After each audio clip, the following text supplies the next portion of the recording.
अस्सलाम वालेकुम, welcome to my YouTube channel. Guys, गैर की इस एपिसोड में दिखाया गया है कि शिफा सालिस के घर आती है और बहुत ज़्यादा गुस्से में उसकी माँ के साथ बदतमीज़ी करती है, क्योंकि सालिस उससे शादी से इनकार कर देता है। दूसरी तरफ वफ़ा और उसकी दादी उसको समझाने की कोशिश करते हैं कि बेटा, जो तुम्हारे नसीब में हुआ वही तुम्हारे लिए बेहतर था। शिफा के घर में चौंका रिश्ते की बात चल रही है, इसलिए सब धूमधाम से इसकी तैयारियों में लगे हुए हैं। किस्त में दिखाया गया है कि शिफा का रिश्ता लेने एक बहुत अमीर फैमिली उनके घर आ जाती है, जो कि उसके वालिद के जानने वाले ही अजीज़ दोस्त होते हैं।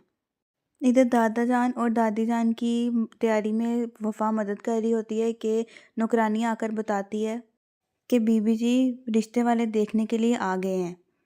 वहाँ से बताने के बाद मुलाज़िमा को धक्के देके अपने कमरे से बाहर निकाल देती है कि जाओ, तुम मुझे नहीं किसी से मिलना, और दरवाज़े को ज़ोर से बंद करके अपने कमरे में बैठ जाती है। दूसरी तरफ मेहमान देखने के लिए उसको आ चुके हैं। वो पूछते हैं कि शिफा किधर है। उसकी माँ खुद शिफा को लेने के लिए उसके कमरे में जाती है, तो नौकरानी उसको बताती है कि शिफा बीबी ने खुद को अपने कमरे में बंद कर लिया और वो बाहर निकलने का नाम नहीं ले रही, जिस पे वो परेशान होकर दरवाजे को बजाना शुरू कर देती है। वो उसको बहुत ज़्यादा कहती है कि शिफा, तुम कमरे से बाहर आओ, तुम्हें रिश्ते वाला देखने के लिए आए हैं। इसी आसना में फरजाद, जो कि शिफा का भाई है, वो आ जाता है और वो बहुत गुस्से में कहता है, शिफा दरवाज़ा खोलो वरना मैं तुम्हारे तुम्हारे साथ बुरा पेश आऊँगा। लेकिन वो उसकी बात सुनकर भी दरवाज़ा नहीं खोलती। फिर फरजाद नौकरानी से कहता है कि जाओ कमरे की चाबी लेके आओ। वो कमरे की चाबी लेके आती है तो दरवाज़ा खोल के वो अंदर जाता है और वो शिफा से कहता है कि अपना ये रोना धोना बंद करो। मैं कभी भी साली से तुम्हारी शादी नहीं होने दूंगा। जो तुम चाहती हो वो मैं कभी नहीं होने दूंगा। ये तुम सुन लो, और अब तुम रिश्ते वालों के सामने चुपचाप आओगी। तो वो अपने भाई की बातों से खौफजदा होकर रिश्ते वालों के सामने आ जाती है। मेहमान उसको देख के बहुत ज़्यादा खुशी का इजहार करते हैं। उसकी होने वाली सास उसको अपने पास बिठाती है और उससे बहुत प्यार से पेश आती है। उसको अपनी ख़ानदानी अंगूठी उतार के देती है और कहती है कि ये तुम्हें मेरी तरफ से तोहफ़ा है। ये मुझे तुम्हारे होने वाले ससुर ने मुँह दिखाई में दिया था। शिफा के घर वाले तो इस रिश्ते से बहुत ज़्यादा मुतमईन नज़र आते हैं, लेकिन शिफा बहुत ज़्यादा परेशान है। वो अंगूठी को देख रही होती है और वो सोचती है कि सालिस ने उसके साथ कैसे कैसे वादे किए हैं। वो उस लम्हे को सोचती है जब सालिस उससे कहता है कि मैं तुम्हारा हमेशा साथ दूंगा और तुम्हें ब्याह के अपने घर लेके जाऊंगा और तुम्हें बड़ी इज्जत दूंगा। दूसरी तरफ सालिस को दिखाया गया है कि वो बहुत ज़्यादा परेशान है और हर बात पे वो वफ़ा को याद करता है। वफ़ा के साथ गुजारे हुए लम्हे उसे बहुत ज़्यादा याद आते हैं। जब वो देखता है कि उसके जूते बिखरे पड़े हैं, तो वो याद करता है कि जब वफ़ा इधर थी तो वो जूतों में उलझ के गिरने लगी थी।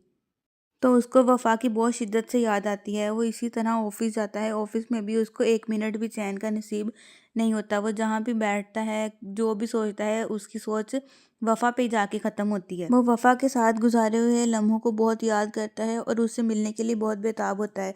वो वक़्फ़े-वक़्फ़े से उसको फ़ोन भी करता है, लेकिन वो उसकी कॉल का कोई जवाब नहीं देती। वो बहुत सारी चीज़ों का पूछने के लिए उसको फ़ोन करता है। दूसरी तरफ किस्त में दिखाया गया है कि फरजाद अपनी सेक्रेटरी को बुलाता है और उससे कहता है कि हमने इकट्ठे मीटिंग पे जाना है। तो वो कहती है कि हाँ ठीक है बॉस, मैं आपके साथ चलूँगी, और ये तो मेरे बाएं हाथ का खेल है। वो उठ के जब सेक्रेटरी के पास जाता है तो वो देखता है कि वो तो मैडम अपने मेकअप में बिजी है। वो उसको पूछता है कि भाई, मैंने तुम्हें मीटिंग पे जाने के लिए कहा है, ना कि मीटिंग की तैयारी के लिए कहा है, ना कि मैंने तुम्हें मेकअप के लिए कहा है।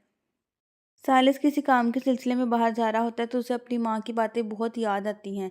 फरजाद और उसकी सेक्रेटरी जब मीटिंग के लिए जाते हैं तो किसी वो काम लिफ्ट के से सिलसिले में गाड़ी में जा रहा होता है, गुजरते वहाँ ही पे भी मैडम उसको अपनी साहिबा माँ गिर की बातें जाती हैं याद बहुत आती हैं बुरे तरीके से।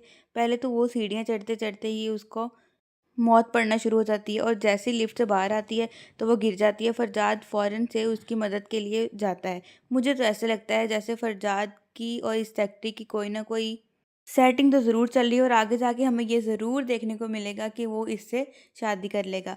फरजाद ऐसे ही गाड़ी में सफ़र करते करते दरिया पे चला जाता है और दरिया पे जाके उसके जहन में बहुत सारी बातें आती हैं। उसे वो अपने वादे भी याद आते हैं जो वो शिफा के साथ करता था।